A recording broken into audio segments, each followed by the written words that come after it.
1045 The Team, 1045theteam.com. On the phone right now, Jeremy Donovan, Fox 40 in Binghamton. And we've been worrying an awful lot about Matt Harvey and the New York Mets, but the battle also waging in Binghamton about the Binghamton Mets. Jeremy, this is the last season of the Binghamton Mets as the B-Mets. The team will stay there. They've got a new lease to stay in Binghamton, but they are changing their name, and it is up for a fan vote now. Where are we in this story? Well, Brady, as you mentioned, the New York Mets AA affiliate is not leaving town. The Binghamton Mets, or the Binghamton whatever they're called next year, will still be the New York Mets team. They'll just have a different name. After 25 years of being the Binghamton Mets, new ownership in keeping with the current trend of minor league baseball kind of universally across the board, going away from the major league moniker, bringing, it's a new identity to the team, something that the people in Binghamton can, say, hey, this is who we are, not who the New York Mets say we are. So the process began opening day. Fans could submit their votes, or their names, their names from 1,500 options or so, whittling it down through copyright tests and everything. The B-Mets ownership presented the Super Six finalists for people to vote on Tuesday, and almost immediately Facebook and Twitter erupted with pretty much unanimous dislike, to put it lightly. So let's kind of go piece by piece here. What are the 6 names that are on the table, first and foremost? The options were that you could submit for Binghamton, Southern Tier, or I believe Parlor City as the location name. Almost all the submissions were Binghamton, so that's off the table. It's just the team nicknames. And those are the Bullheads, the Gobblers, the Rocking Chairs, Rumble Ponies, Stud Muffins, and Timber Jockeys. The Binghamton Stud Muffins is a possibility? Yes, it is. So then the outrage, is it because these names are terrible by fan standards, or is it just because the identity has been so long, the Binghamton Mets, and people just don't like change, or is it a mix of both?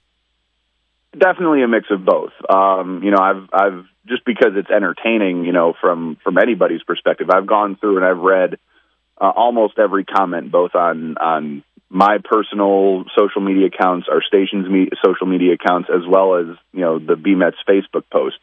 I'm probably a little behind on some of them because there's so many, but, it seems like there are some people that are like, why, if it ain't broke, don't fix it. Why can't you just leave well enough alone? Just leave it the Binghamton Mets. Then there are other people who are saying, I have no problem with you wanting to change the name, but why can't we have something better? If you can't come up with something better, just leave it alone, or go back and try it again, or, swing and a miss. People are using terms like embarrassing, horrendous, calling it a joke, hoping it's a late April Fool's prank. So the vocal majority of people are not overly pleased, but as the B-Mets owner will tell you, he's got 500 angry comments on Facebook, but he already has over 7,000 votes. So obviously not everybody dislikes this as much as everybody seems to. This is not something that is unique to Binghamton only. We've talked to Jeff Dooley, who's the broadcaster for the Hartford Yard Goats, and they did this year as well. And that's a weird name too, but it drew up a lot of conversation and it brought a lot of attention to minor league baseball in the Hartford area. You've got the Akron Rubber Ducks, who are an affiliate of the Cleveland Indians. This has worked for them as well, depending on what your definition of work is. How much of this is, between you and me and all the listeners, how much of this is about money, though? Is this a merchandise thing? Let's change up everything and get more revenue and sell more T-shirts. It certainly appears that way, and for some teams, maybe it is.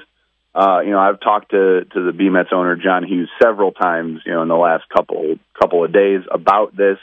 He's a very approachable guy, so he'll actually come and talk to us almost more often than we try and get a soundbite from him. But, and he said that, the merchandise is a definite perk because, what business doesn't want to, get some more money, but that's not at all his reason for wanting to do it. His reason for wanting to do it is to give the people of Binghamton an identity, because, if you've ever been to a Binghamton Mets game, you know that 9 times out of 10, it's not overly crowded. It's very easy to find tickets. They're usually among the lowest in attendance in the Eastern League. So this is a move to try and generate some excitement, get people interested. I don't want to say going away from the Mets name is necessarily a good thing or a bad thing. It is what it is. But I have talked to a lot of people in Binghamton over the years that say, well, I don't go to those games. I'm not a Mets fan. If they were the Yankees, I'd go. Perhaps this is a way to, I don't want to say fool people because you don't want to make people sound silly, but for those people that don't necessarily understand how the affiliations work, not having a Mets name might make it a broader appeal to people and get some more people in the seat. But he's doing it just to generate excitement, get people interested in the club again, and make people proud. As you said, people in Hartford, Akron, Lehigh Valley with the Iron Pigs, Richmond with the Flying Squirrels, none of them were overly happy with their team name until they saw it in action. They saw the logo, give it a year or so. And in fact, Lehigh Valley, Richmond, and the El Paso Chihuahuas, which all had the same initial negative reaction, went on to break minor league baseball merchandise records in their first year. Jeremy Donovan, Fox 40 in Binghamton. The battle wages on over what will become the new Binghamton Mets name moving forward into 2017. But they're still the B Mets for now. So, Jeremy, enjoy the last season of the Binghamton Mets and enjoy continued baseball in Binghamton, period. Thank you, Brady.